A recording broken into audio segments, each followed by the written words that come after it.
দীর্ঘ নির্মাণ কাজ শেষে ১৯৮০ সালে এই বিমানবন্দরের মূল রানওয়ে এবং টার্মিনাল ভবনের একাংশ প্রস্তুত হয়। তৎকালীন রাষ্ট্রপতি জিয়াউর রহমান বিমানবন্দরটি আনুষ্ঠানিকভাবে উদ্বোধন করেন। তবে তখনও এর পূর্ণাঙ্গ কাজ শেষ হতে সময় লাগে আরও ৩ বছর।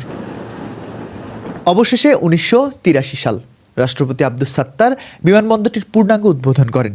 আর তখনই প্রথমবারের মতো রাজনৈতিক প্রেক্ষাপট ও ইতিহাসের মিশেলে এর নামকরণ করা হয় জিয়া আন্তর্জাতিক বিমানবন্দর। প্রায় ৩ দশক ধরে এই নামে বিমানবন্দরটি বিশ্বব্যাপী পরিচিতি পায়। বাংলাদেশের এভিয়েশন ইতিহাসের এক বড় সময় কেটেছে এই নামের ছোঁয়াতেই। কিন্তু রাজনীতির পালাবদল মানেই ইতিহাসের নতুন করে লিখন। ২০১০ সাল ক্ষমতায় তখন আওয়ামী লীগ সরকার। দীর্ঘ ২৭ বছর পর হাত দেওয়া হয় বিমানবন্দরের নামফলকে। সরকার সিদ্ধান্ত নেয় কোনো রাজনৈতিক ব্যক্তিত্বের নামে নয়, বরং এই অঞ্চলের আধ্যাত্মিক সাধক ও সুফি দরবেশ হজরত শাহজালাল রহমতুল্লাহ আলাহির নামে হবে দেশের প্রধান বিমানবন্দর। তৎকালীন সরকারের যুক্তি ছিল জাতীয় স্থাপনাগুলো রাজনৈতিক বিতর্কের ঊর্ধ্বে থাকা উচিত।